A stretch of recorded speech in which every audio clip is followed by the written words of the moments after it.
পৃথিবীর মুমিন মুসলমান সাহাবারা নবীকে কতটা ইত্তেবা করেছিল, কতটা অনুসরণ করেছিল। একজন মদিনার সাহাবী যার নাম ছিল আপনার নাফি রাদিয়াল্লাহু তাআলা আনহু, তিনি একদিন স্ত্রীকে সঙ্গে নিলেন, আপনার ছোট ছোট দুটি বাচ্চাকে সঙ্গে নিলেন, আপনার এমন করে বৃদ্ধা মাকে সঙ্গে নিলেন।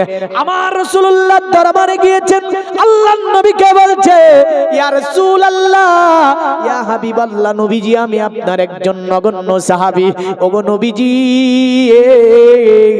আল্লাহর কাছে একটু আমি দোয়া করব, ওই দোয়াতে আপনি আমিন বলবেন। আমার নবী বলছে, আমার সাহাবী, আল্লাহর কাছে এমন কি দোয়া করবে তুমি? সাহাবী বলছে, ইয়া রাসূলুল্লাহ আমি দোয়া করব, আপনি আমিন বলবেন তো? নবী বলে, এ আমার সাহাবী, তুমি দোয়া করো, আমি আমিন বলবো। সাহাবী নাফিল রাদিয়াল্লাহু তাআলা আনহু, দুটি ছোট ছোট বাচ্চা আছে, স্ত্রী সঙ্গে আছে, বৃদ্ধা মা আছে সঙ্গে, আল্লাহর কাছে হাত তুলে দিয়েছে, আল্লাহকে বলছে, আল্লাহ ওগো আমার আল্লাহ, আমি সাহাবী, আমি যাতে করে ওই উহুদের ময়দানে যাবার পরে আমি আমার বিবিকে বিয়ে করে দিতে পারি। দোয়া করছে, তার পূর্বে নবীকে বলেছে আমি দোয়া করব, আপনি আমিন বলবেন। স্ত্রী হাত তুলেছে সঙ্গে, মা হাত তুলেছে, দুটি ছোট ছোট বাচ্চা হাত তুলেছে। সাহাবী নাফিল বলছে, আল্লাহ আমি যাতে করে উহুদের ময়দানে আমার স্ত্রীকে বিয়ে করে দিতে পারি। স্ত্রী জোর শব্দে বললেন আমিন। মার চোখ দিয়ে পানি বেরাই, মা বলে আমিন। বাচ্চা দুটি দাঁড়িয়ে আছে, তারাও বলে আমিন। আমার রাসূল তিনি বলছে, সাহাবী তুমি কেমন দোয়া করো? আল্লাহর নবী বলেছেন বলবো, তাই নবীজিও বললেন আমিন। আবার সাহাবী বলছে, আল্লাহ আমি নাফিল রাদিয়াল্লাহু তাআলা আনহু, আমি যাতে করে অতএব আমি সাহাবী উহুদের ময়দানে যাবার পরে আমার দুটি ছেলেকে ইয়াতীম করে দিতে পারি। আল্লাহর নবীর সম্মুখে দোয়া করছে, দুটি বাচ্চা আছে, আল্লাহকে বলছে আমিন, স্ত্রী বলছে আমিন, মা জননীর চোখের পানি বয়ে বলে আমিন, আমার রাসূলও বললেন আমিন। সাহাবী দোয়া করছে আর বলছে, আল্লাহ দুনিয়ার জমিন থেকে আমি তোমার কাছে দোয়া করি, আমার দোয়াতে তোমার রাসূল শরীক আছে, আমার দোয়াতে আমার দুটি বাচ্চা শরীক আছে, আমার দোয়াতে জননী মা শরীক আছে, আমার দোয়াতে আল্লাহ আমার স্ত্রী শরীক আছে, আমার দোয়াটাকে তুমি কবুল করে নাও। ইসলাম এত দূর এমনি আসেনি বাপ, আজ কলেমা স্বাধীন পেয়ে গিয়েছি, কলেমা পড়তে গিয়ে ঝামেলা করি, দুরূদ পড়তে গিয়ে ঝামেলা করি, নবীকে সালাম দিতে গিয়ে ঝামেলা করি। কেমন এমনি আসেনি কলেমা? সাহাবী দোয়া করছে এমন করে, ওগো আমার আল্লাহ দুনিয়ার জমিন থেকে তোমার কাছে দোয়া করি, আমার দোয়াতে শামিল আছে রাসূলুল্লাহ। আয় আমার আল্লাহ আমি তোমার কাছে দোয়া করি, আমার মায়ের কোল যাতে খালি হয়ে যায়, এমনই দোয়া তোমার কাছে করি। এমন করে সাহাবী আল্লাহর কাছে দোয়া করলেন, বুঝতে পেরেছেন কারণ মা জননী সঙ্গে আছে, দোয়া কবুল হয়ে যাবে। রাসূলুল্লাহ সঙ্গে আছে, দোয়া কবুল হবে কি হবে না? হবে তো। কিন্তু এখন বলে আমরা নবী দিও না, মা বাপকে ভাত দেব না। দেবে দেবে দুনিয়ার মৌলবি বেড়েছে, ওয়াজ বেড়েছে, জলসা বেড়েছে, বহু কিছু বেড়েছে, কিন্তু দিনের পর দিন মা বাবাকে ভাত দেওয়া কমেও গিয়েছে। ঠিক না ভুল? দিনের পর দিন মা বাবাকে ভাত দেওয়া কমে গিয়েছে। রাসূলের একটা হাদিস বলে দিয়ে এখানে উল্লেখ করে যায়, দুনিয়ার জমিনে রাসূলুল্লাহ বললেন, রাগিমা আনফুহু রাগিমা আনফুহু রাগিমা আনফুহু কিলা মান ইয়া রাসূলুল্লাহ ক্বালা মান আদরাকা ওয়ালিদাইহি ইনদাল কিবারু আহাদুহুমা আও কিলাহুমা সুম্মা লাম ইয়াদখুলিল জান্নাহ। নবীজি এক সময় বদদুয়া করছিলেন, রাগিমা আনফুহু রাগিমা আনফুহু রাগিমা আনফুহু, তাদের নাকগুলো ধুলায় ধূসরিত হয়ে যাক, তাদের নাকগুলো ধুলায় ধূসরিত হোক, তাদের নাকগুলো ধুলায় ধূসরিত হোক। একজন সাহাবা নবীকে বলছে, কিলা মান ইয়া রাসূলুল্লাহ, আল্লাহর নবীকে বলছে, ইয়া রাসূলুল্লাহ এমন দোয়া আপনি কারে করছেন, এমন বদদুয়া আপনি কারে করলেন? নবী বললেন, ক্বালা মান আদরাকা ওয়ালিদাইহি ইনদাল কিবারু আহাদুহুমা আও কিলাহুমা সুম্মা লাম ইয়াদখুলিল জান্নাহ। পৃথিবী পৃথিবীর জমিনে যারা বুড়া বাপ মা পেল বা বাপ মা পেল, একটা যে কোনো একটা পেল, আল্লাহ জান্নাত পেল না, ওই রকম উম্মাত দুনিয়াতে বেঁচে থেকে কোনো লাভ নাই। তাহলে জিনারা কিয়ামতের বড় একটা আলামতের মধ্যে রাসূল বললেন, এমন একটা জামানা আসবে ছেলে বাপের সঙ্গে কথা বলবে না, বাবা ছেলের সঙ্গে কথা বলবে না, মা ছেলের সঙ্গে কথা বলবে না, ছেলে মায়ের সঙ্গে কথা বলবে না, ভাই ভাইয়ের সঙ্গে চলবে না, ভাই বোনের সঙ্গে চলবে না। আল্লাহর নবী বললেন, আলী জেনে রাখো এটা কিয়ামতের বড় একটা আলামত, যে আত্মীয় স্বজন মা বাবা ভাই বোন এদের সঙ্গে চলবে না। আর আলী তুমি মনে রেখো এমন একটা জামানা আসবে আরবি জানার শেষ থাকবে না, মানুষ আলিমের সংখ্যা বৃদ্ধি পাবে, জেনে শুনে মানুষ আরাম খাবে, এটা কিয়ামতের বড় একটা আলামত। আলীকে বলল, আলী তুমি জেনে রেখো আমি রাসূল বললাম ছোট্ট পাথরে বড় পাথরকে ভেঙে চুরমার করে ফেলবে আলী, এর আলামত হচ্ছে কিয়ামতে শিক্ষিত ব্যক্তির কোন স্থান থাকবে না, পুরো সমাজকে যারা চালাবে তারা হচ্ছে অশিক্ষিত। ঠিক না ভুল? আলামত গুলো মিলেছে না মিলেনি? আলামত গুলি মিলে গিয়েছে বা। তাহলে মা বাবার কে ভাত দেবে না এই কথাটা রাসূলুল্লাহ 1500 বছর আগে বলে দিয়ে গেলেন। আরেকটা হাদিস উল্লেখ করে যায়, রাসূলের দরবারে একজন বিখ্যাত সাহাবীর নাম জাহিমা রাদিয়াল্লাহু তাআলা আনহু আমার নবীজির দরবারে এসেছে। বললেন, আল্লাহর নবীর দরবারে আসার পরে নবীজিকে বলছি, ইয়া রাসূলুল্লাহ একটা মনে ইরাদা করেছি। আল্লাহর নবী বললেন, কি ইরাদা করেছো? বলে, আমি ইরাদা করেছি আরাতুয়ান আকজু, কারণ আমি যুদ্ধ করতে যেতে চাই, আমি যুদ্ধ ময়দানে যেতে চাই। আল্লাহর নবী বললেন, এ সাহাবী যুদ্ধ ময়দানে যাবার পরে কি করবে তুমি? সাহাবী বলছে, ইয়া রাসূলুল্লাহ জিহাদ করে আমি জান্নাত পাবো, যদি শহীদ হয়ে যাই তাহলে আমি তো জান্নাতে চলে যাব, আর যদি শহীদ না হই আমি তাহলে গাজী হয়ে ফিরে আসতে পারবো।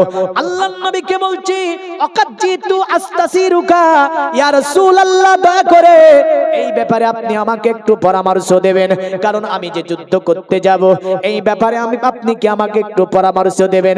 আল্লাহর নবী কত সুন্দরভাবে বললেন। নবী বললেন, ক্বালা মালাম উম্মি, এ জাহিমা দুনিয়াতে তোমার মা কি রয়েছে? জাহিমা বলল, ক্বালা নাম, হ্যাঁ ইয়া রাসূলুল্লাহ দুনিয়াতে আমার মা আছে।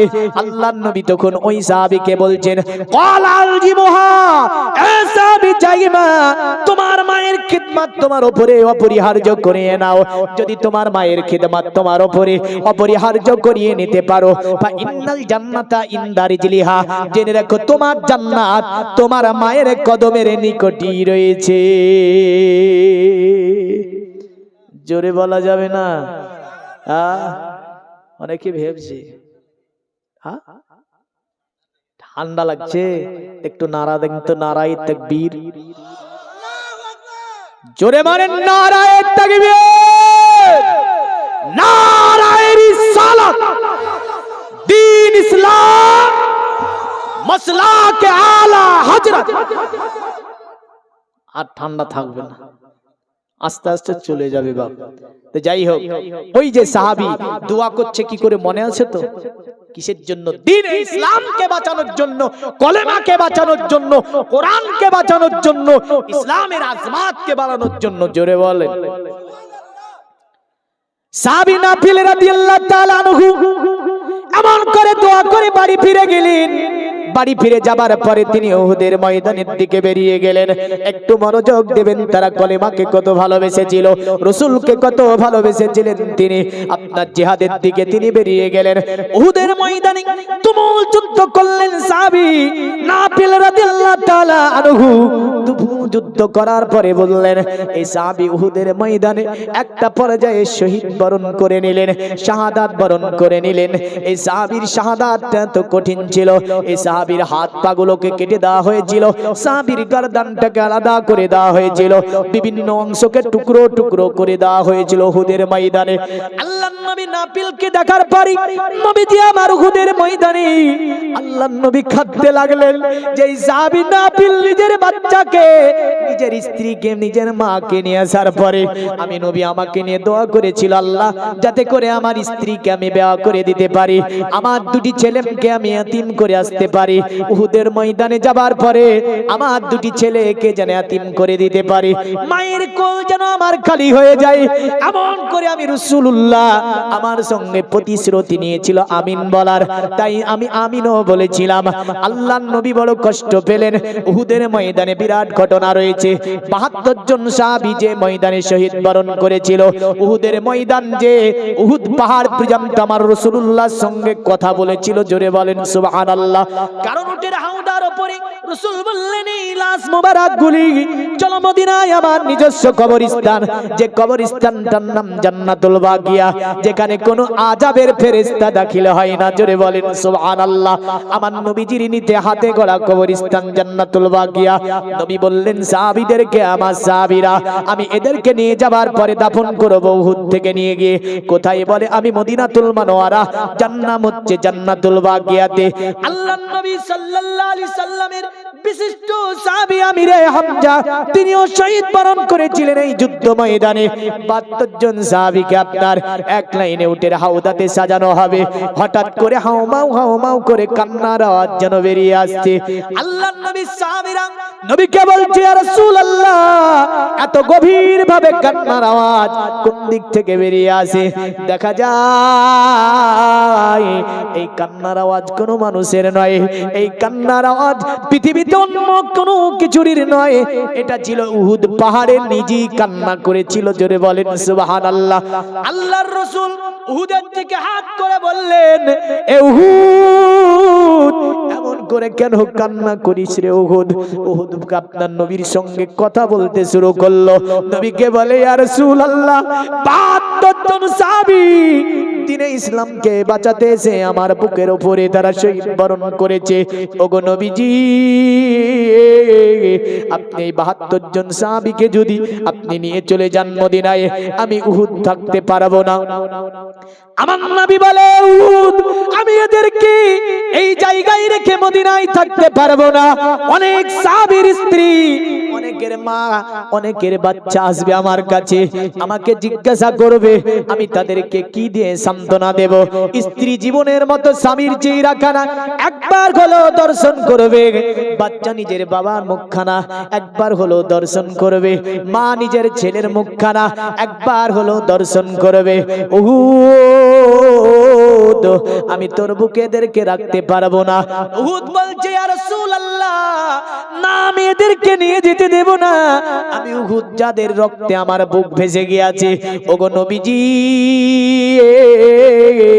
কিয়ামতের সকাল পর্যন্ত আমি উহুদ এই ৭২ জন সাহাবীকে আমার বুকের মধ্যে আমি ঘুমিয়ে দিতে চাই।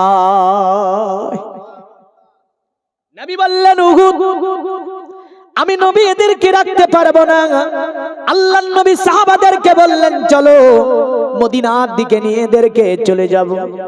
উহুদ আপনার হাওমাও করে চিল্লিয়ে কাঁদতে লাগলেন। উহুদ যখন চিল্লিয়ে কাঁদতে লাগা, নবীজি বলছেন ঘুরিয়ে তাকিয়ে, এ উহুদ থেমে যা। কিন্তু উহুদের কান্না থামাতে পারা গেল না। আল্লাহর নবীর উটের হাওদা চলতে লেগেছে। হঠাৎ করে উহুদের জমিন থেকে একটা যেন আওয়াজ বের হয়ে আসলো। নবীজি ঘুরে তাকিয়ে দেখছে উহুদ পাহাড় যেন নিজের জায়গাকে পরিবর্তন করে সাহাবারা যে রাস্তা ধরে মদিনার দিকে আসতে শুরু করেছে, উহুদ যেন আল্লাহর নবীর পিছনে চলা শুরু করেছে। জোরে বলেন সুবহানাল্লাহ। নবী বলে, উহুদ থেমে যা, এমন করে আসিস না আমার পিছনে। উহুদের আওয়াজ আসলো, ইয়া রাসূলুল্লাহ, এই ৭২ জন সাহাবী যেখানে থাকবে আমি উহুদ পাহাড় সেখানে থাকবো। ৭২ জন সাহাবী যদি জান্নাতুল বাকিয়ায় থাকে, আমি উহুদও জান্নাতুল বাকিয়ায় থাকবো। ওগো নবীজি, এদেরকে আপনি নিয়ে যাবেন না, আমি উহুদ এদেরকে ছেড়ে আমি থাকতে পারবো না। আমার নবীজি হাওদা থামিয়ে দিলেন। আল্লাহর নবী এক ভাবে 72 জন সাহাবীকে যেখানে দাফন করে আপনার মদিনার দিকে নবীজি আমার রওনা হয়েছেন। মদিনায় মা বোনেরা শুনেছেন বড় কষ্টের সঙ্গে মুসলিমরা জয়লাভ করেছে। আল্লাহর নবী সাল্লাল্লাহু আলাইহি সাল্লামের কাফিলা, মুসলমান কাফিলা মদিনার দিকে আসতে আছে।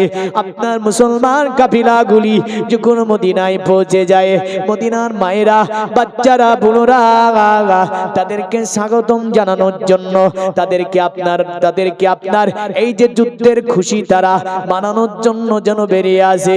কারো স্বামী চলে গিয়েছে, কারো সন্তান দুনিয়া থেকে চলে গিয়েছে, কারো আপনার ছেলে দুনিয়া থেকে চলে গিয়েছে। চোখ ভরা পানি নিয়ে আল্লাহর নবীর সাহাবীদেরকে দেখি তারা আনন্দে উৎফুল্লিত হয়েছে। আর একটাই কথা বলছে, আমার নবীজি কোথায় রয়েছে? তারা আপনার বলল নবীজি আসছে, নবীজি অতে পেছনে রয়েছে, আল্লাহর নবী আছে, তারা আপনার জন্য আসছে। আর এই দিকে নাফিলের স্ত্রী, মা, দুটি সন্তান দৌড় দিয়ে গিয়েছে, কারণ আল্লাহর নবী ফিরে আসছে মদিনায়। আমার স্বামীর কি ঘটনা, আমার স্বামীর কথাটা জিজ্ঞাসা করব। মা মনে মনে ভাবছেন আমার ছেলের কথাটা আমি রাসূলকে জিজ্ঞাসা করব। এমন করে দুটি বাচ্চা ভাবছে আমার আব্বা হয়তো আজকে মদিনাতে ফিরে আসবে, একটুখানি দেখব। তাই তারা বেরিয়ে গিয়েছে নবীজির আপনার দরবারে। কিন্তু উটের হাওদা, উট যেন পরস্পর যেন চলতে আছে। আল্লাহর নবীর সাহাবী রাদিয়াল্লাহু তাআলা আনহুর কথা তার মা একজন সাহাবীকে জিজ্ঞাসা করলো, আচ্ছা বলো আমার ছেলে নাফিলের অবস্থা কি? উহুদের ময়দানে কি আমার ছেলে কোথায় আছে? আসছে নাকি শহীদ বরণ করেছে? তিনি কথা বলতে পারলেন না, চোখ দিয়ে পানি ভরিয়ে গেল। তিনি আপনার দেখিয়ে দিলেন এইভাবে, মানে পিছনে যাদের কে আছে তাদেরকে জিজ্ঞাসা করো। আপনার তার স্ত্রী বলছে আজকে মুসলমানরা জয়লাভ করে, খুবই ভালো হয়েছে, তবে আমি আমার স্বামী নাফিলের কথাটা একটু কি জানতে পারি? তারা আপনার উত্তর দিতে পারল না, তাদের চোখের দিকে মুখের দিকে তাকিয়ে, কারণ দুটি ছোট ছোট ছেলে চোখ দিয়ে পানি বয়, কিন্তু তারা খুশি ছিল এই বলে যে মুসলমান জয়লাভ করেছে। কিন্তু স্বামীর কথা তো একটু জানতে হবে। মা বলছে সন্তানের খবর তো একটু নিতে হবে। দুটি ছেলে আব্বু আব্বু বলে কেন যেন বলে, আমার আব্বুটা কোথায় আসবে? তিনি পিছনে ইশারা করে দিল। এমন তো অবস্থায় রাসূল সাল্লাল্লাহু আলাইহি সাল্লামের উট যখন ওই জায়গাতে এসে পৌঁছালো, নাফিলের মা বিশ্ব নবীকে সালাম দিল, আসসালামু আলাইকা ইয়া রাসূলুল্লাহ ইয়া হাবিবাল্লাহ। নবীজি আপনি কি আমার চিনতে পারেন? আল্লাহর নবী নাফিলের মাকে দেখে নবীজির দুই চোখ দিয়ে ঝরঝর করে পানি বইতে লাগলো। নবীর দুই চোখ নুরানি চোখ দিয়ে পানি বইতে লাগলো। দেখছে তার পাশে ওই স্ত্রী দাঁড়িয়ে আছে, যে স্ত্রীকে নাফিল দোয়াতে বলেছিল আল্লাহ আমার স্ত্রীকে যেন বেয়া করে দিতে পারি। আমি নবীজি তাতে আমিন বলেছিলাম, স্ত্রী আমিন বলেছিল। এমন করে দুটি ছেলে যেন আপনার আব্বু আব্বু করে ডাক দেয়। আজ ওই দুটি ছেলেও দাঁড়িয়ে আছে, আমার নবীকে বলছে ইয়া রাসূলুল্লাহ আমার ছেলের নাফিলের খবরটা কি? নবীজি চুপ করে দাঁড়িয়ে গেলেন। আল্লাহর নবী কোনো উত্তর দিতে পারলেন না। স্ত্রী বলছে ইয়া রাসূলুল্লাহ আমার স্বামীর খবরটা কি একটু কি বলবেন না? বা আপনার ছোট ছোট বাচ্চা দুটি বলছে ইয়া রাসূলুল্লাহ আমার আব্বা কি আসবে না? মদিনায় কি আমার আব্বা ফিরে আসবে না? নবীজির দুই চোখ দিয়ে ঝরঝর করে পানি বইতে লাগলো। আল্লাহর নবী কোনো কথা বলতে না পেরে তার মাকে নবী বলছে, নাফিলের মা নবীজি আমার আঙ্গুল দিয়ে ইশারা করলেন, পিছনে তোমার ছেলে হয়তো আসছে। নবী বলতে পারলেন না। আল্লাহর নবীর কথা শুনে মা ভাবছে হয়তো তাহলে আমার ছেলে শহীদ বরণ করে নাই। স্ত্রী ভাবছে আমার ছেলে হয়তো আমার স্বামী হয়তো শহীদ বরণ করে নাই। দুটি বাচ্চা ভাবছে আমাদের আব্বা কাফিলার পিছনে যেহেতু নবী দেখিয়েছে এইভাবে করে, আল্লাহর নবী যেহেতু বলেছে এইভাবে করে, তার মানে আমাদের আব্বা নিশ্চয় এই কাফিলার পিছনে পিছনে আসছে। এ মুসলমান মুসলমান, নবী কাকে বলে দেখুন, নবী চিনুন, কারণ আল্লাহর নবী বলতে পারলেন না তাদের জবানের দিকে তাকিয়ে, নবী এই কথাটা বলতে পারলেন না। অতএব তোমার ছেলে নাফিল শহীদ বরণ করে গিয়েছে, তার স্ত্রীকে নবী এটা বলতে পারলেন না যে তোমার স্বামী উহুদের ময়দানে শহীদ বরণ করে গিয়েছে। দুটি বাচ্চার দিকে তাকিয়ে নবী এই কথা বলতে না পেরে নবীজি পিছনে দেখিয়ে দিয়েছেন, দুইজন আপনার পিছনে দেখিয়ে দিয়েছেন, চারজন একভাবে যেন আপনার চলতে আছে, কাফিলা আস্তে আস্তে সামনের দিকে আগায়। ইতিমধ্যে ওমরে ফারুক আজম তাকে দেখে বলল, আচ্ছা আমার ছেলে নাফিল কোথায় রয়েছে? ওমর ভাবছে রাসূল পেছনে দেখিয়েছে, সব ঘটনা আপনার পরস্পর পৌঁছে গিয়েছে। ওমর বলছে নবী পেছনে দেখিয়েছে, আমি ওমর আর কি করব? তাই ওমর চোখে পানি নিয়ে বলল, মা জননী, পেছনে দেখিয়ে দিল, হাতের ইশারা করিয়ে দিল। হযরতে আপনার নাফিলের মা তিনি ভাবছেন আমার ছেলে তাহলে হয়তো পেছনেই রয়েছে, তাই আপনার চারজন সামনের দিকে এগিয়ে যায়। কাফিলা ধীরে ধীরে মদিনার দিকে আপনার প্রবেশ করছে। আপনার অতঃপর উসমানে গনির কাছে দেখা, উসমানে গনিকে বলছে আমার ছেলেটা নাফিল কোথায়? উসমানে গনি ভাবছেন রাসূল পিছনে দেখিয়েছে, আমিও পিছনে দেখিয়ে দিই। তাই উসমান চোখে পানি নিয়ে এটা বলতে পারলেন না তোমার ছেলে শহীদ বরণ করেছে, হাতের ইশারা করে পিছন দিকে দেখিয়ে দিলেন। এ মুসলমান, আজকে কলেমা পেয়ে গিয়েছি, কিন্তু দেখেন কেমন আপনার তারাও ইসলামের জন্য কত কি করেছে। চারজন বেড়ে যায়, যেতে যেতে আবু বকর ওটার পৃষ্ঠে চড়ে বদলেন এসেছে। আবু বকরকে দেখে মা বলছে, এ আবু বকর, আমার ছেলে নাফিল কোথায়, তার খবরটা কি? আবু বকর দাঁড়িয়ে গিয়েছেন। আবু বকর বলছে, জীবনে কোনোদিন আমি কাউকে এমন কথা বলিনি, নবী তো পেছনে দেখিয়েছে, আবু হযরতে এমন করে ওমর পেছনে দেখিয়ে দিয়েছে, নবী যেহেতু দেখিয়েছে, উসমানে গনি পেছনে দেখিয়ে দিয়েছে, হযরতে আপনার কাব পেছনে দেখিয়ে দিয়েছে, এমন করে মা ইবনে জাবাল পাশে দাঁড়িয়ে আছে হযরতে ওমর আপনার আবু বকরের। তিনি ভাবছে আল্লাহ আমি কি বলবো, যে আবু বকর জীবনে কোনোদিন এমন কথা বলতে জানে না, যে আবু বকর জীবনে কোনোদিন এমন কথা বলতে জানে না, নবী কেন ইশারা করলো? আমি আবু বকর তো জানি না, আমি যদি ইশারা করে দিই কাফিলা তো শেষ, কারণ আবু বকর পেছনেই রয়েছে কাফিলার একদম। আবু বকর বলছে আমি এখন কি করব? আবু বকর তিনি দাঁড়িয়ে দাঁড়িয়ে চিন্তা করছেন কি করব। হঠাৎ করে আবু বকর বলছে, ইয়া আল্লাহ, আওয়াজ দিচ্ছে, ইয়া আল্লাহ ইয়া নবী। আবু বকর কোনো কথা বলতে পারে না, তাই হঠাৎ করে চুপ করে থাকতে থাকতে তিনি একটাই বললেন, ইয়া আল্লাহ ইয়া নবী। এই কথা বলতে যেন একটা বাতাস শুরু হয়ে গেল পৃথিবীর মুমিন মুসলমান, কারণ আমার নবী পিছনে দেখিয়েছে, পিছনে যারা করেছিল, এটি আমার নবীর বড় মজেজা ছিল। জোরে বলেন সুবহানাল্লাহ। বলেন তো আমার নবী ইচ্ছা করলে জীবিত করতে পারে না? পারে না? পারে না? ঈসা নবী আলাইহিস সালাম দুনিয়ার জমিনে তিনি একজন নবী, তিনি দুনিয়াতে মৃত্যু ব্যক্তিকে জীবিত করতে পারত। এমন করে আপনার দুনিয়ার জমিনে হযরতে মুসা কালিমুল্লাহ আলাইহিস সালামের জামানায় বনি ইসরাইলের একজন ব্যক্তিকে আপনার জীবিত করা হলো। এমন করে দুনিয়ার জমিনে ঈসা নবী আলাইহিস সালাম তিনি আপনার চারজন ব্যক্তিকে মৃত জীবিত করে দুনিয়ায় আপনার রেখেছিল। আমার নবীও জীবিত করতে পারে, এতে কোনো সন্দেহ নাই। যদি আপনার কেউ বলে মৌলভী সাহেব জীবিত করা এটা কি কার কাজ, যদি বলি আল্লাহর কাজ, নিঃসন্দেহে আল্লাহর কাজ জীবিত করা। কিন্তু নবী যাতে খুশি হবে, আল্লাহ তাতে খুশি হবে, নবী যাতে রাজি হবে, আল্লাহ তাতে রাজি হবে, নবী যা চাইবে আল্লাহ তা দেবে। জোরে বলবেন না? কারণ দুনিয়া চায় আল্লাহকে রাজি করতে, আর আমার আল্লাহ বলে হে হাবিব আমি চাই আপনাকে রাজি করতে, জোরে বলেন সুবহানাল্লাহ। দুনিয়া চাই আল্লাহকে খুশি করতে, আল্লাহ চাই হাবিবকে খুশি করতে। কারণ আমরা দেখতে পাই বিশ্ব নবীর জামানায় ঈসা নবী সম্পর্কে একজন পুরোহিত, একজন বিখ্যাত পণ্ডিত আমার নবীকে আসার পরে বলছে, এই মুহাম্মদ তুমি নাকি এ জামানার নবী? বলে হ্যাঁ এ জামানার নবী আমি।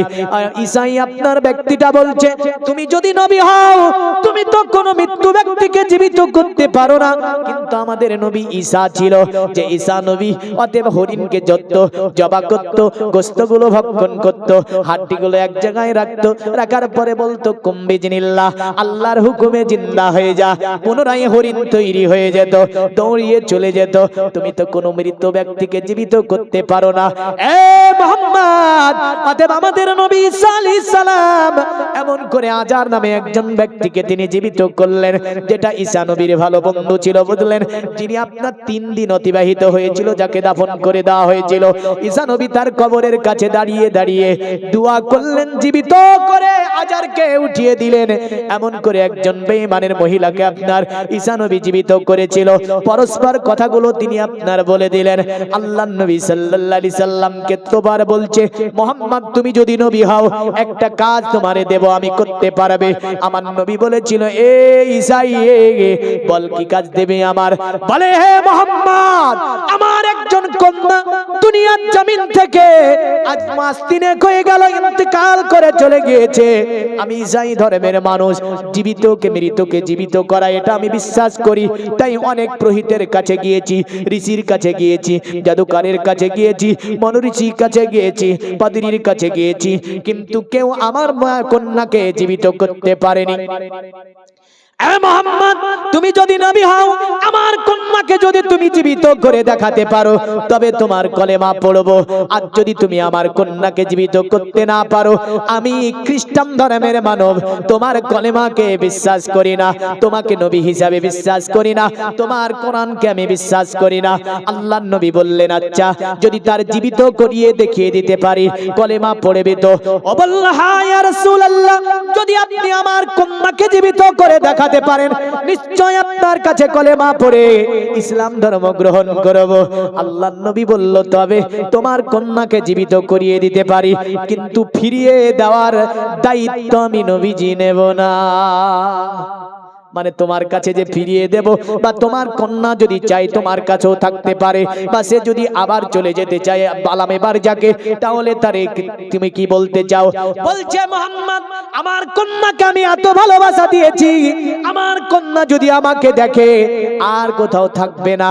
এ মুহাম্মদ তোমার কাজ হচ্ছে জীবিত করিয়ে দেওয়া, বাদ বাকি আমার কন্যা যদি জীবিত হয় নিশ্চয় আমার কাছে চলে আসবে, কারণ আমার কন্যাকে বড় ভালোবাসা মায়া মহাব্বত দিয়ে আমি লালন পালন করেছি।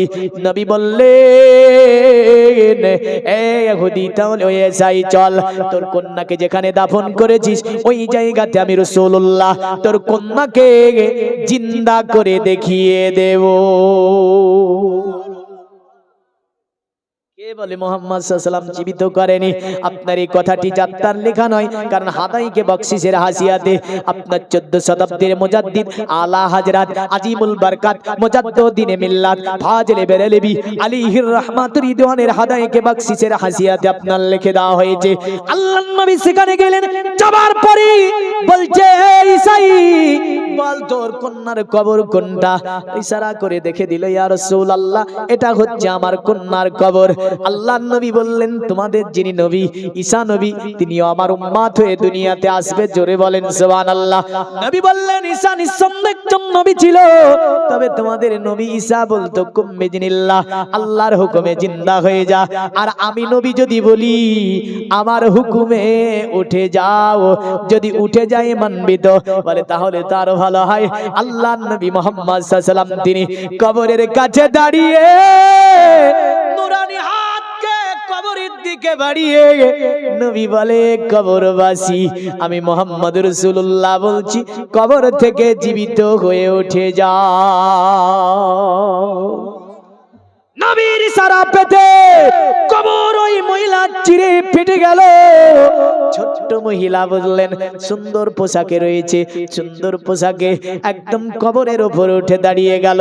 এখানে একটি জিনিস বোঝানোর বুঝিয়ে যায়, কারণ দুনিয়াতে হিন্দুর বাচ্চা নাবালিগ অবস্থায় যদি মারা যায় জান্নাতে চলে যাবে, খ্রিস্টানের বাচ্চা নাবালিগ অবস্থায় যদি মারা যায় জান্নাতে চলে যাবে, বৌদ্ধর বাচ্চা যদি নাবালিগ অবস্থায় মারা যায় জান্নাতে চলে যাবে।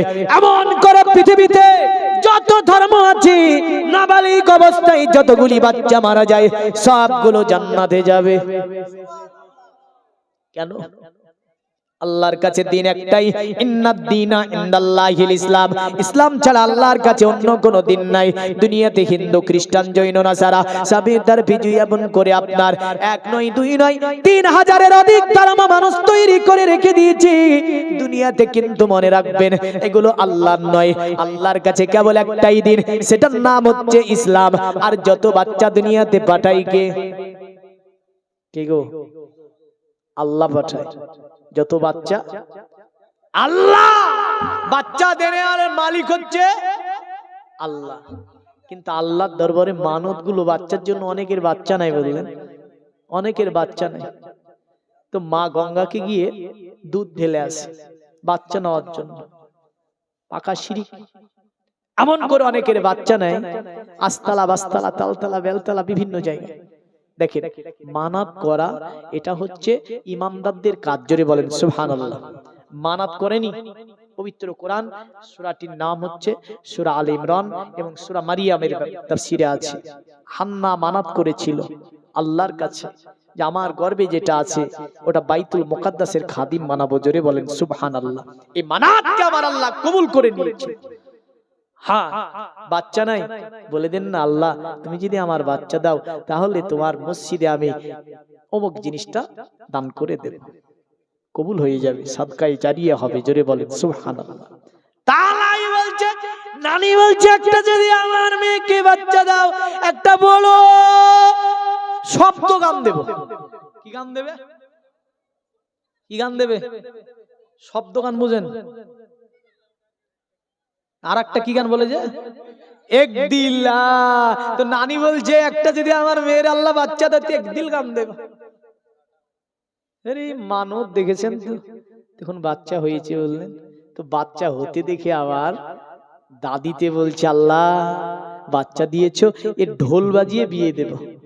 ছি ছি ছি, দুনিয়া তার কিছু পেল না, ঢোল বাজিয়ে বিয়ে দেবে। তারপরে বললেন ওই গান এক দিল। ওকে বুঝাবে কি? হ্যাঁ, ওকে বুঝাবে কে? ওই বলে কে বলেছে এক দিল গান শোনা দেওয়া যাবে না? একদম বললেন আমার মহল্লাতে ঢোল বাজিয়ে বিয়ে আসছে দেখছি তো, আমি বিয়ে পড়াতে যাব। দেখতে পাতলা হলো, খুব কড়া মলবি আমি, বুঝলেন? আমি আমার মহল্লা থেকে 3টি বিয়ে ঘুরে দিয়েছি, বিয়ে পড়াইনি আমি। 3টে বিয়ে, একটা বিয়ে খাওয়া দাওয়া সব কমপ্লিট, পলা থেকে ঘুরে দিয়েছি, বিরাট ঝামেলা হয়নি। আমি বললাম না আমি পড়াবোই না, তুই শেষ পর্যন্ত ঘুরে গিয়েছিল। তো ওই ঢোল বাজাচ্ছা চলে আসছে বললেন। আমি দেখে বলছি কি রে হিন্দু নাকি এরা? আমি তো হিন্দুর বিয়ে পড়াই না। শেষ পর্যন্ত এক ঝামেলা মুখী বললেন, বলে মানত করা আছে তোর, মানতের গোষ্ঠী মারি। মানত কত নিচু লেভেলে নেমেছে এদের মন মানসিকতা। এই মুসলমানের মন মানসিকতা কত নিচু লেভেল দেখেন। একটা সাঁওতাল একটা ইঁদুর মারার জন্য 3 ঘন্টা বসে থাকে। মানে ওই ইঁদুর দেখবেন গর্ত থেকে মাটি নিয়ে এসে চিরিক করে ফেলবে, তো সাঁওতাল একটা তীর নিয়ে বসে আছে, আর ইঁদুরও চালাক, আজ যাবো না দেখি বসে থাক। তো 3 ঘন্টা ধরে একটা ইঁদুর মারার জন্য বসে থাকে। এর চিন্তা ভাবনা নিম্নমুখী। এই মুসলমানের চিন্তা ভাবনা বর্তমান হয়েছে নিম্নমুখী। আর চিন্তা ভাবনাই জাতি, জাতি আপনার কি চিন্তা ভাবনার কারণে জাতি উন্নত হয়। কিন্তু আজ মুসলমানদের চিন্তা ভাবনা হয়ে গেছে একদম নিম্নমুখী। এইরকম মানাত করা যাবে? যাবে না। বিয়ের বাড়িতে গানা বাজিয়ে বিয়ে হয়।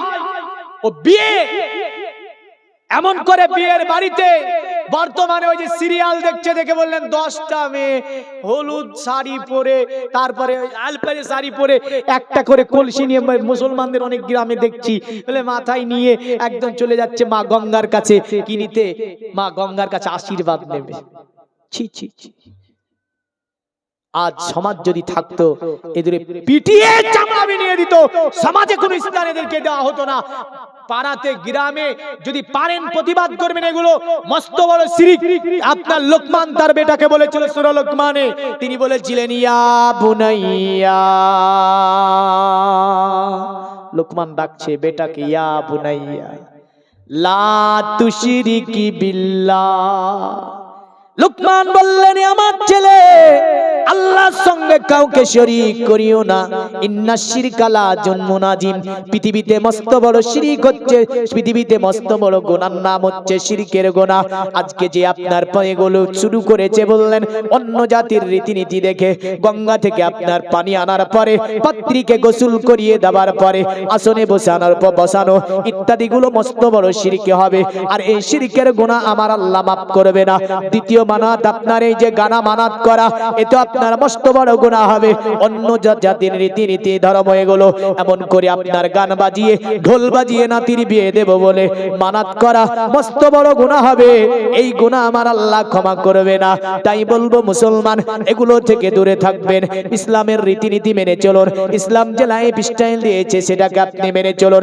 আসুন পৃথিবীর মুমিন মুসলমান, আল্লাহর নবী সাল্লাল্লাহু আলাইহি ওয়াসাল্লাম এমন করে ইশারা মারলেন, সঙ্গে সঙ্গে জমিন ফেটে মেয়েটি দাঁড়িয়ে গেল। মেয়েটির গায়ে ছিল ভালো পোশাক, আপনার সুন্দরতম পোশাক পরা ছিল, আর তিনার চেহারা কেন যেন রড লাইটের মতো জ্বলছে। আল্লাহর নবীকে উঠি সালাম দেয়, আসসালামু আলাইকা ইয়া রাসূলুল্লাহ, আসসালামু আলাইকা ইয়া হাবিবাল্লাহ। ওগো নবীজি, আপনি কেন আমাকে এমন করে দাঁড় করিয়ে দিলেন দুনিয়াতে? আল্লাহর নবী বলে, তোমার পিতা আমাকে বারবার বলেছে, তাই তোমাকে আমি আজকে জিন্দা করে দিয়েছি আল্লাহর কে বলে। সঙ্গে সঙ্গে মেয়েটিকে আল্লাহর নবী বলছে, তোমার পিতাকে কাছে কি তুমি আসবে না? সঙ্গে সঙ্গে ওই মহিলাটা আল্লাহর নবীকে বলছে, ইয়া রাসূলুল্লাহ, দুনিয়ার জমিনে আমার বাবা আমাকে যতটা ভালোবাসা দিয়েছিল, আমার বাবা আমার সঙ্গে যেরূপ ব্যবহার করেছিল মায়া মহব্বত দিয়ে, তার চেয়ে শতগুণে আমার আল্লাহ আমাকে ভালোবেসেছে কবরে, তার চেয়ে শতগুণে ভালো জায়গা আমার আল্লাহ আমাকে আলামে বারজাকে দান করেছে, তার চেয়ে শতগুণে বেশি আমার আল্লাহ পাক আমার প্রতি দয়া মায়া করেছে। জোরে বলেন সুবহানাল্লাহ। অতএব দুনিয়ার জমিনে বাবার কাছে আমি থাকতে চাই না। ইয়া রাসূলুল্লাহ, অনুমতি দেন, আপন জায়গাতে আমি আবার চলে যেতে চাই। ইয়া রাসূলুল্লাহ, আপনি আমাকে বেশিক্ষণ ধরে রাখবেন না এই দুনিয়াতে। আল্লাহর নবী তার পিতাকে বলল, তোমার মেয়ে তো আসতে চাই না। পিতা হাউমাউ করে কাঁদতে লাগলো। কন্যাকে ডাক দেয়, কন্যা কেন কথা বলে না? কারণ তার মেয়ে আপনার কথা বলে না। কন্যার জন্য হাউমাউ করে কাঁদতে লাগলো। আর কন্যা রাসূলকে বলছি, ইয়া রাসূলুল্লাহ, আপনি দয়া করে আমাকে আলামে বারজাকে যাওয়ার জন্য একটু অতএব অনুমতি দেন। আল্লাহর নবী ইশারা মারলো, আবার যেন মেয়েটি কবরের মধ্যে আপনার চলে গেল। ওই যাই হাউমাউ হাউমাউ করে কাঁদতেছিল। নবী বলেন, এমন করে কেঁদে হবে না। তোমার ছোট্ট মেয়ে মারা গিয়েছে, আল্লাহ তাকে জান্নাত দান করেছে, কারণ সে তো সে নিষ্পাপ ভাবে দুনিয়া থেকে গিয়েছে। আল্লাহ তাকে জান্নাতে দিয়ে দিয়েছে। জান্নাতের শান্তি দুনিয়ার কাছে, অতএব জান্নাতে যে শান্তি আমার আল্লাহ দিয়েছে, দুনিয়ার শান্তি আর জান্নাতের শান্তি, এটা আপনার একদমই দুনিয়ার কাছে আপনার কি হবে? কারণ জান্নাতে শতগুণে শতগুণে শতগুণে বেশি এমন শান্তি আমার আল্লাহ দিয়েছে। তাই আল্লাহর নবী বললেন, তোমার কন্যা দুনিয়াতে আর ফিরে আসতে চাই না।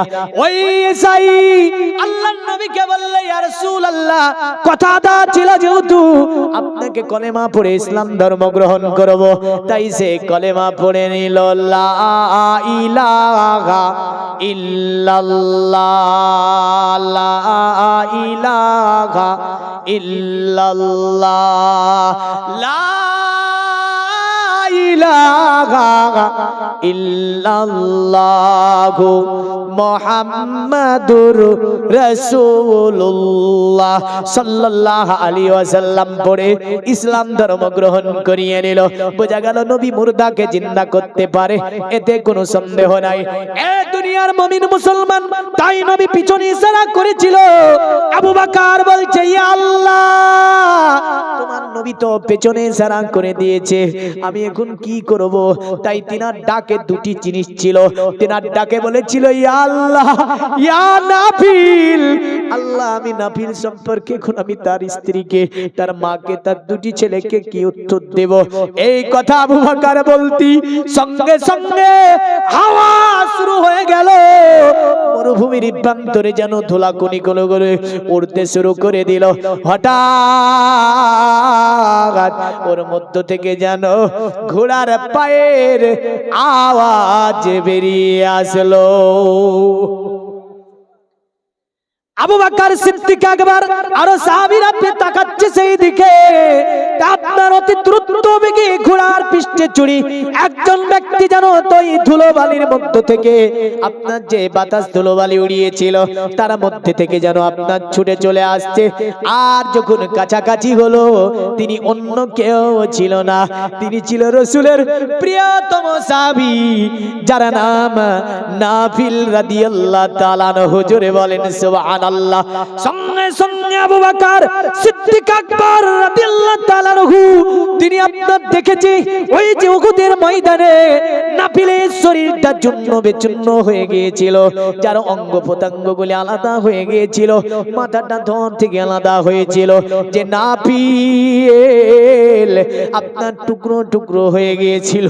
ওই নাফিল সুন্দর শরীর, সুন্দর চেহারা একদম যেন আবু বকরের সম্মুখে ঘোড়ায় এসে দাঁড় করিয়ে দিল।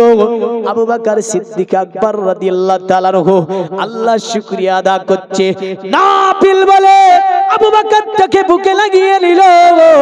জিবরিল আলাইহিস সালাম নবীর কাছে হাজির, বলে ইয়া রাসূলুল্লাহ, ইয়া হাবিবাল্লাহ, আপনি যে সাহাবীর কথা পেছন থেকে ইশারা করে দিয়েছিলেন, আবু বকর এমন একটি ডাক আল্লাহর কাছে দিয়েছিল। আবু বকর বলে, ইয়া আল্লাহ, ইয়া নাফিল বলে যখন ডাক দিয়ে দেয়, আমার আল্লাহ আবু বকরের ডাক, এই ডাক ফেরাতে পারে না। কারণ আপনি তো পেছনে দেখালেন, হযরত ওমর পিছনে দেখিয়েছে, উসমানে গনি পেছনে দেখিয়েছে, কিন্তু আপনার প্রিয়তম সাহাবী উনি তো কাফিলার একদম পেছনে আছে, পেছনে তার কোনো মানুষ নাই, আবু বকর কি দেখাবে? তাই আবু বকর চিন্তা করতে শুরু করেছে, আমি যদি পিছনে দেখাই তাহলে তো এরা কোথায় যাবে? দ্বিতীয় নাম্বার রাসূল পেছনে দেখিয়েছে, তাই আল্লাহকে বলেছিল, ইয়া আল্লাহ, ইয়া নাফিল, তাই আমার আল্লাহ আপনার প্রিয়তম সাহাবীকে আমার আল্লাহ যেন জীবিত করে আবার ফিরিয়ে দিয়েছে।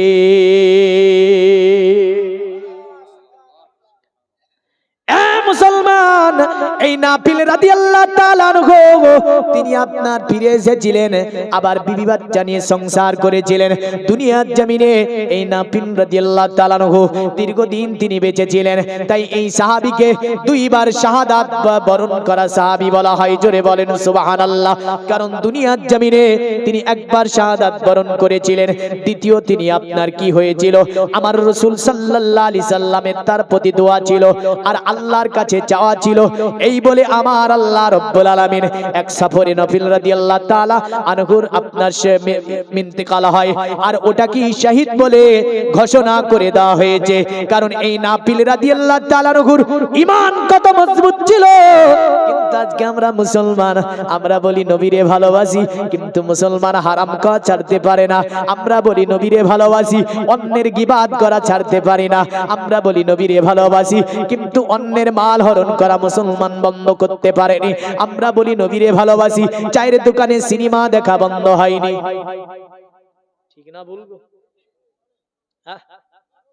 মুয়াজ্জিন বলছে, হাইয়া আলাস সালাহ, নামাজের দিকে এসো, আর মুসলমান সিনেমা দেখে আর চা টানে। কোন দরের মুসলমান? বাঁচতে গেলে এক এক এক এক করে সবগুলো শেষ হয়ে যাবে। মুসলমান, ইসলাম একটা ধর্ম, মনে রাখবেন পৃথিবীর জমিনে যত জাতি এসেছে, যত সমাজবিদ এসেছে, যত জ্ঞানীগুণী এসেছে, যত বুদ্ধিজীবীরা এসেছে, সকলে ইসলামকে নিয়ে গবেষণা করেছে, ইসলামের নেতা মুহাম্মদকে নিয়ে গবেষণা করেছে, ইসলামের কিতাব কোরআনকে নিয়ে গবেষণা করেছে, কিন্তু তারা একই উত্তর দিয়েছে। বিখ্যাত আপনার বিশ্ববিখ্যাত বিজ্ঞানী আপনার যিনার নাম ছিল নীল আর্মস্ট্রং, মিশরের সরজমিন দিয়ে তিনি যাচ্ছিলেন, হঠাৎ করে মিশর, হঠাৎ করে একটা আওয়াজ আসছে, কি জানেন? আশহাদু আন্না মুহাম্মাদার রাসূলুল্লাহ।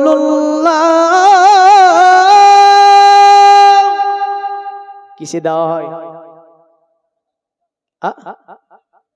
আজান। কবার আজান দেওয়া হয়?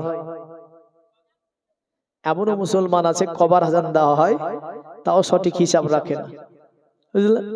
আজান গোলান কোন কোন আজান তাও জানে না। আল্লাহ বলছি একবার তোকে কত যে খেলা করতে পারিস আমি খেলিয়ে দেব।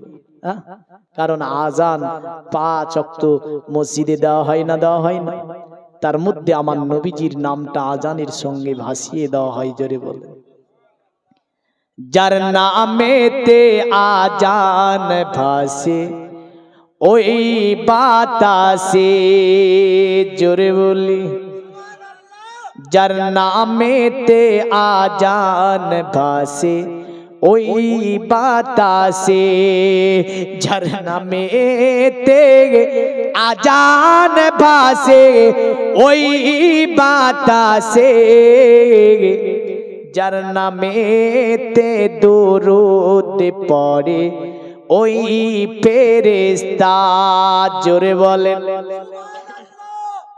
কি নসিব পেলেন ওগো মা আমিনা, মা আমিনার কোলে নূরে চাঁদ হাসে, যে নূরে তাজাল্লা সারা জগৎ ভাসে। জোরে বলুন। তাহলে একটা আজান হয় জোহরের আজান, জোরে বলেন। কিসের আজান? জোহরের আজান। এই জোহরের নামাজ কয়েক রাকাত? মোটামুটি জানে, মোট নামাজ আপনার সুন্নতে গায়ের মক্কাদাটাকে ধরলে আপনার হয়ে যাবে 16, নতবা হবে আপনার 12। যাই হোক মুসলমান, অতঃপর যে আজানটা দেওয়া হয় মুসলমানদের মসজিদে, ওই আজানটাকে বলা হয় আসরের আজান। জোরে বলেন সুবহানাল্লাহ। আর একটা আপনার তার কিছুক্ষণ পরে আজান দেওয়া হয় যাকে বলা হয় মাগরিবের আজান। অতঃপর মাগরিবের 20 ঘন্টা পরে আর একটা মুসলমানদের মসজিদে আজানের ধ্বনি দেওয়া হয় যাকে বলা হয় ইশার আজান। অতঃপর আপনার সুবহে সাদিকের পরে পরে একটা আজান দেওয়া হয়, এই আজানটাকে বলা হয় ফজরের আজান। বিখ্যাত বিজ্ঞানী যার নাম নীল আর্মস্ট্রং আপনার চলে যাচ্ছে মিশরি সরজমিন দিয়ে, হঠাৎ করে কানে একটা আওয়াজ ভেসে আসলো। আজ মুসলমান আজানের সম্মান কি এটাই বুঝিয়ে যাব আপনাকে। চায়ের দোকানে বসে বসে চায়ে দেবেন টান, আর আজান হবে মসজিদে, আপনি বলবেন তোরাই তোরাই চালা, সিনেমা বন্ধ হয় না। মুসলমানের দোকান, মুসলমানের আপনার মসজিদ, মুসলমানদের মসজিদে আজান হচ্ছে, সিনেমা জোর তালে চলছে। এ মুসলমানের জবাব আপনাকে একদিন দিতে হবে। মনে রাখেন, আপনি আপনার এই যৌবন, এই শক্তি, এই অহংকার, এই রক্তের গরম থাকবে না, একদিন চূর্ণ বেচূর্ণ হয়ে যাবে না, যাবে না। বিখ্যাত বিজ্ঞানী তিনি চলে যাচ্ছেন, হঠাৎ করে আওয়াজ ভেসে আসলো কানের মধ্যে এমন করে সুন্দর তুম সুরে, আশহাদু আন্না মুহাম্মাদার রাসূলুল্লাহ।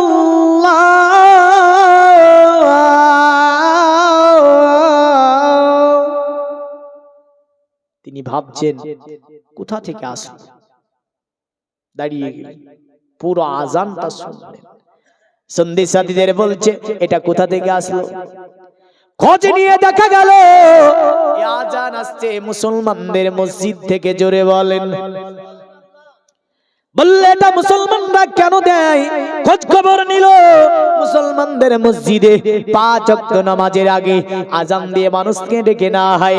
এই আজান মুসলমানদেরকে জানিয়ে দেওয়া হয় নামাজের সময় হয়েছে, সব কাজ বন্ধ করে দাও, নামাজের জন্য আসো। এই শব্দগুলো যেন আপনার বলতে থাকে। তাই নীল আর্মস্ট্রং সমস্ত কথা তিনি জেনে নিলেন। তারপরে এক বিরাট সম্মেলনে দাঁড়িয়ে বলেছিল, শোনো আমার জাতি, পৃথিবীর জমিনে মুসলমানদের মসজিদে একটা আওয়াজ হয়, কয়েক কটা শব্দ দিয়ে বলে তারা, 5 বার যেন তারা বলে রাত্রি দিন মিলিয়ে। আমি নীল আর্মস্ট্রং দুনিয়ার জমিনে এই শব্দগুলো দুনিয়াতে নয়, আমি এই শব্দগুলো শুনেছি 1969 খ্রিস্টাব্দে, যখন আমি চাঁদের মাটিতে পা রাখি। চাঁদের মাটিতে আমি পা রাখার পরে দুনিয়ার কোন মন্দিরের আওয়াজ আমি শুনতে পাইনি, কোন গির্জার আওয়াজ সেখানে যাইনি, কোন আতে পূজা মণ্ডপের আওয়াজ চাঁদের মাটিতে পৌঁছাতে পারে না।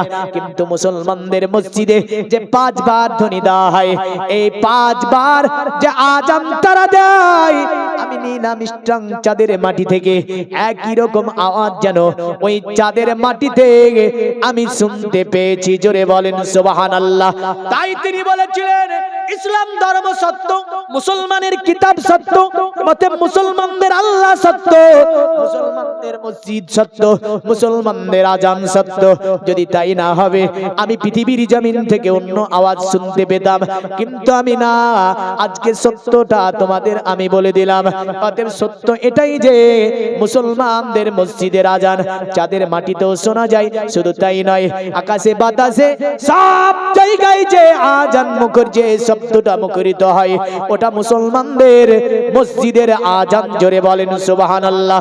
মুসলিম শরীফে কিতাবুল আজানে রাসূল বলেন, দুনিয়ার জমিনে যখন আজান হয়, শয়তান যেন তার বদ হাওয়া বেরিয়ে যায়, এত জোরে পালাতে হয় বললেন।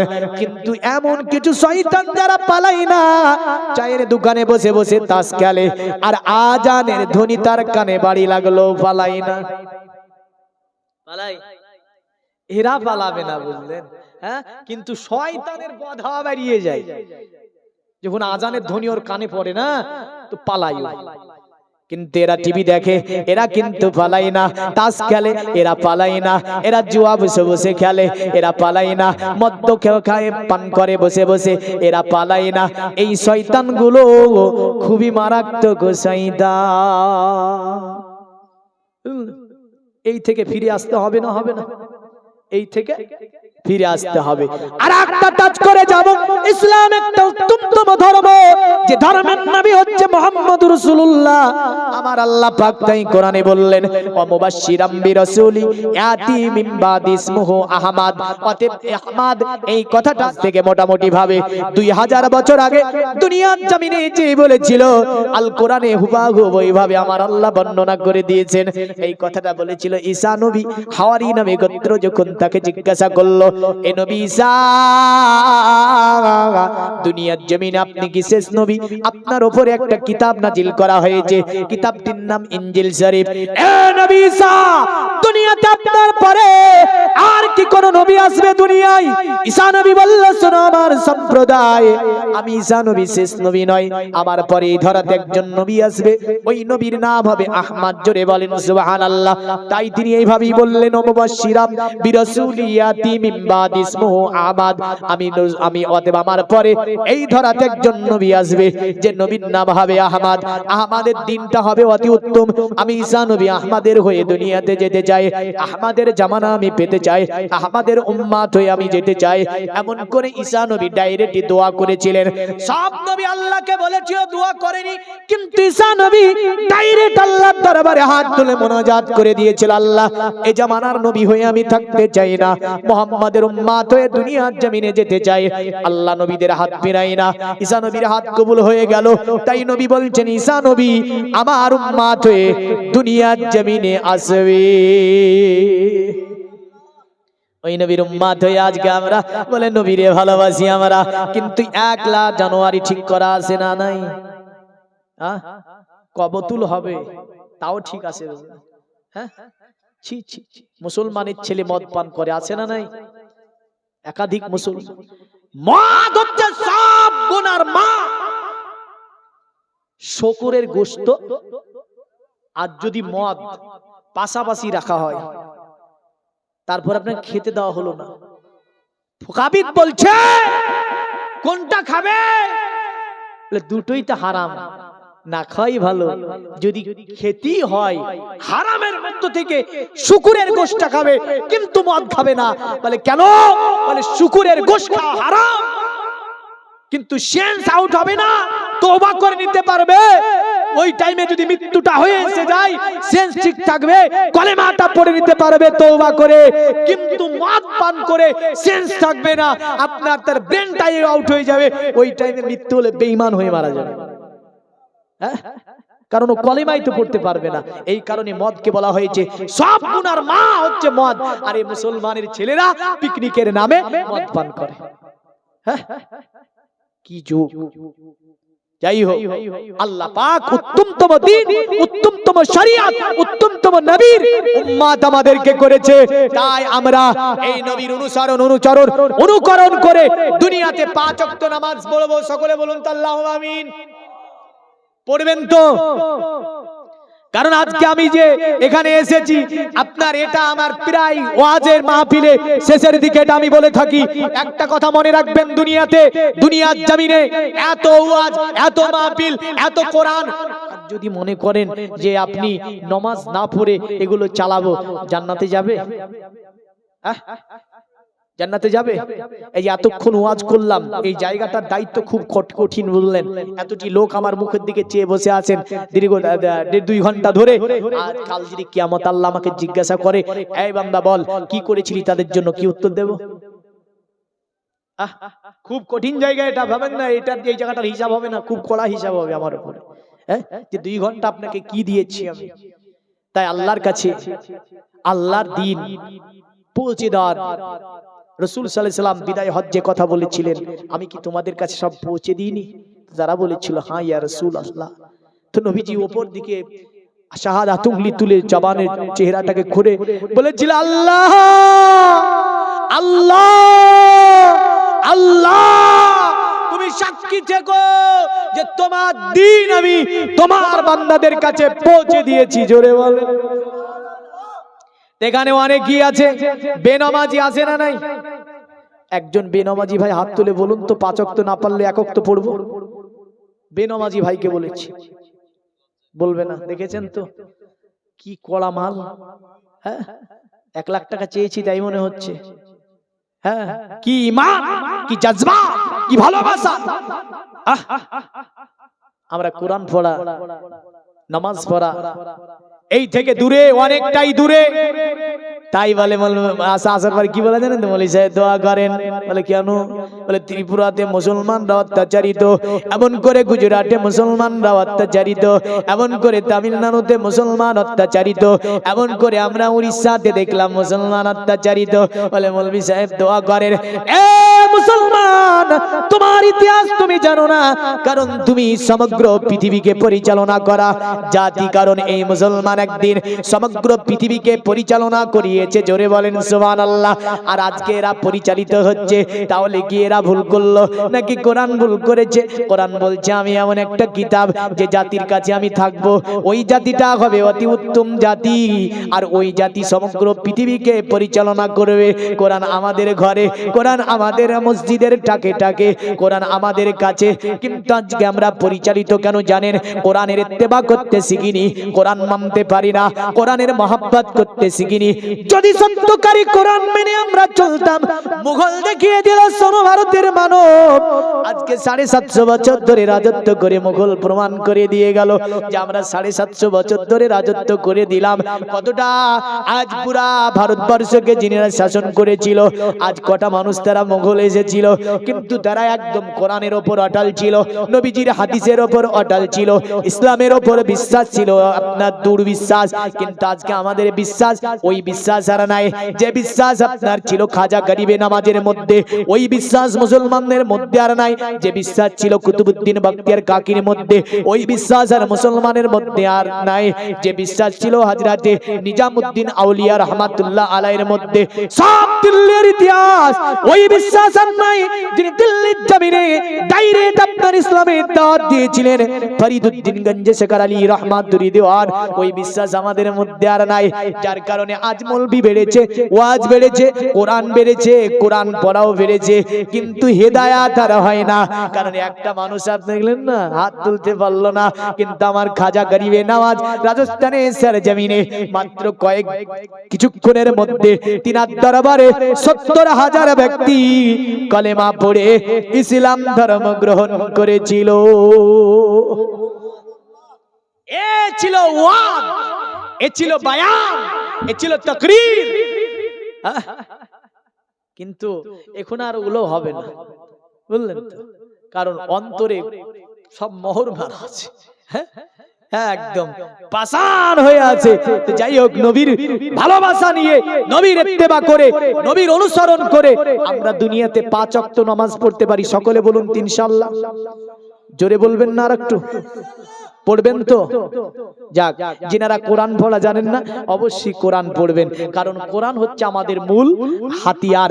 আল্লাহ রাব্বুল আলামিন আপনাকে, আমাকে, সকলকে দুনিয়ার জমিনে রাসূলের ভালোবাসা, নবীজির প্রেম, নবীজির মহব্বত নিয়ে ৫ ওয়াক্ত নামাজ পড়ে যাতে করে আমরা ঈমান আমাল সঙ্গে নিয়ে ভয়াবহ করে যেতে পারি।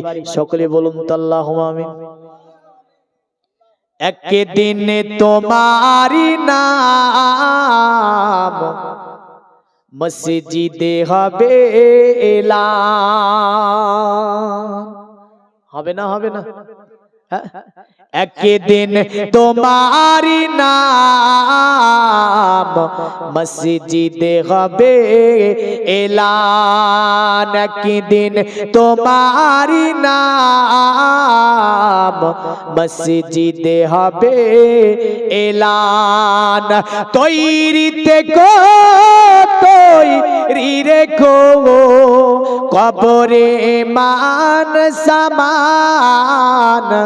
একদিন তোমারি নাম মসজিদে হবে এলান। একদিন তোমারি নাম মসজিদে হবে এলান।